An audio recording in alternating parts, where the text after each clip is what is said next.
Hello friends and very warm welcome to Chicky's Biology another video. In this video today we will discuss about reality of salary in pharma industry. आज हम लोग अपने इस topic पे बात करेंगे और आप लोग मेरे साथ में इस वीडियो में स्टार्टिंग से लेके एंड तक कनेक्ट जरूर रहें। और अगर अभी तक आप लोगों ने चैनल को सब्सक्राइब नहीं किया तो आप लोग चैनल को भी सब्सक्राइब जरूर कर लें। फ्रेंड्स, कोई भी स्टूडेंट जो फार्मा इंडस्ट्री डोमेन में जाना चाहता है उसकी ये प्रॉब्लम रहती है कि यहाँ पे सैलरी कम मिलती है।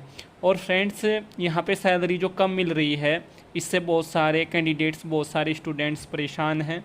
और यहाँ पे सैलरी कम क्यों मिल रही है इसके भी बहुत सारे कारण हैं, उस पर भी बात करेंगे और रियलिटी को जानेंगे फार्मा इंडस्ट्री की सैलरी की। तो फ्रेंड्स, जो फार्मा इंडस्ट्री होती है इसमें मेनली दो डोमेन होते हैं जहाँ पे हम लोग जॉब करते हैं after completion of our graduation. तो फ्रेंड्स, एक होता है मैन्युफैक्चरिंग और दूसरा होता है मार्केटिंग। तो जो मैन्युफैक्चरिंग डोमेन होता है यहाँ पे सैलरी थोड़ी कम होती है इन स्टार्टिंग, अगर हम लोग उसका कंपैरिजन मार्केटिंग के साथ में करें। बट जो जॉब सिक्योरिटी होती है वो ज़्यादा मैन्युफैक्चरिंग में मिलती है, मार्केटिंग में उतनी नहीं मिलती है। क्योंकि अभी कोविड-19 के पैंडेमिक में मार्केटिंग की जो फार्मा की जॉब्स थी वहाँ से बहुत सारे कैंडिडेट्स को बाहर निकाला गया है। तो फ्रेंड्स, ये भी एक रियलिटी है। तो जो मैन्युफैक्चरिंग है, मैन्युफैक्चरिंग जो करती हैं या मार्केटिंग जो करती हैं वो दो टाइप की कंपनीज़ जो हैं फार्मा डोमेन में जनरली करती हैं। लाइक आप लोगों ने सुना होगा एमएनसी, मल्टीनेशनल कंपनी, और दूसरी होती हैं नॉन एमएनसी जिनको हम लोग रेगुलेटरी और डोमेस्टिक फार्मा कंपनी भी बोलते हैं। तो फ्रेंड्स, जो एमएनसी फार्मा कंपनी होती हैं वो भले ही मार्केटिंग की हो, भले ही मैन्युफैक्चरिंग की हो, वो क्या करती हैं, उनका जो रिवेन्यू होता है वो बहुत ज़्यादा होता है in the comparison of non MNC pharma company. और फ्रेंड्स, जिस कंपनी का रिवेन्यू ज़्यादा होता है वो कैंडिडेट्स को या वो जो वहाँ पे एम्प्लॉय जॉब करते हैं उनको वो सैलरी ज़्यादा देती है जिसका रेवेन्यू ज़्यादा होता है।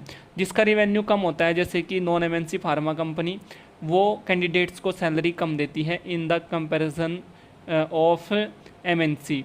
तो फ्रेंड्स, ये आप लोगों को यहाँ पे पता चल गया होगा।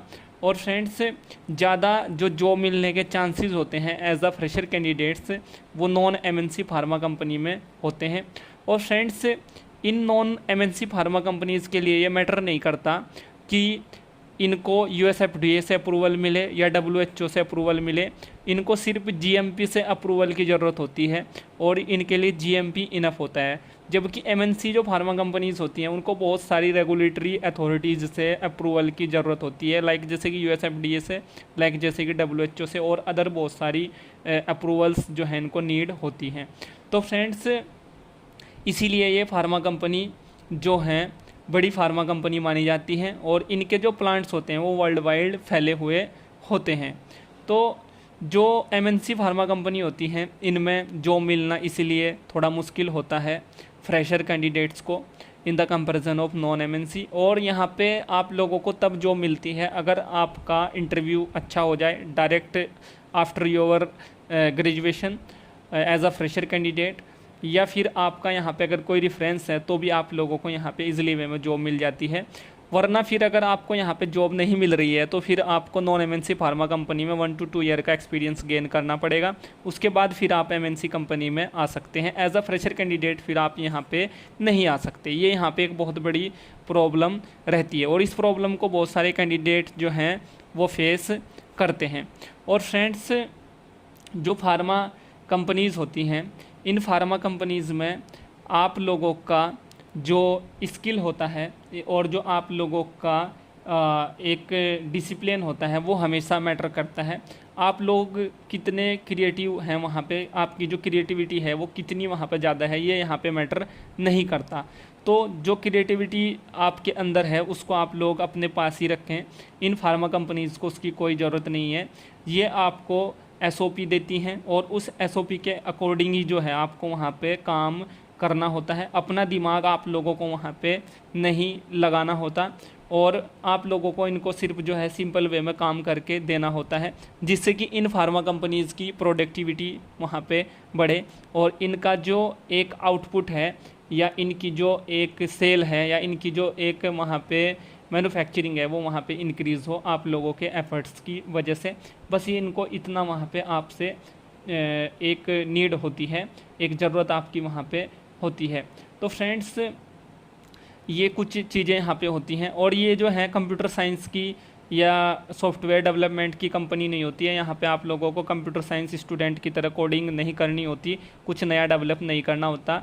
और ये भी एक कारण होता है कि यहाँ पे सैलरी लिमिटेड होती है, तो ये भी आप लोगों को यहाँ पे जानना होता है। और ये भी रियलिटी में ही आता है, फार्मा इंडस्ट्री की जो रियलिटी होती है ये उसी में आता है। जो मार्केटिंग का डोमेन है वहाँ पे क्रिएटिविटी आपकी मैटर करती है, मैन्युफैक्चरिंग में मैटर नहीं करती। जो मार्केटिंग डोमेन है वहाँ पे क्रिएटिविटी आपकी मैटर करती है, आपके कम्युनिकेशन स्किल मैटर करते हैं। और फ्रेंड्स यहाँ पे इसीलिए सैलरी भी ज़्यादा होती है आप लोगों की in the comparison of manufacturing. मैंने आप लोगों को इस वीडियो को स्टार्टिंग में ही बताया। और यहाँ पे अगर आप लोग आफ्टर ग्रेजुएशन कोई कोर्स कर लेते हैं मार्केटिंग में, लाइक जैसे कि MBA इन मार्केटिंग आप लोग कर लेते हैं, तो आप लोगों की सैलरी में और ज़्यादा इंक्रीमेंट आता है। और अगर आप लोग जो हैं किसी प्रोडक्ट की मार्केटिंग स्ट्रेटजी को डेवलप करते हैं या कुछ बड़ा वहाँ पे करते हैं तो आप लोगों को और अच्छी सैलरी वहाँ पे मिलती है। तो फ्रेंड्स ये कुछ यहाँ पे पॉइंट्स हैं जो फार्मा इंडस्ट्री डोमेन की जो सैलरी है उसको यहाँ पे जो है डिस्क्लोज़ करते हैं, उसकी रियलिटी को यहाँ पे बताते हैं। So thank you friends, thank you for watching and do subscribe the channel for upcoming videos and latest updates. Thank you friends.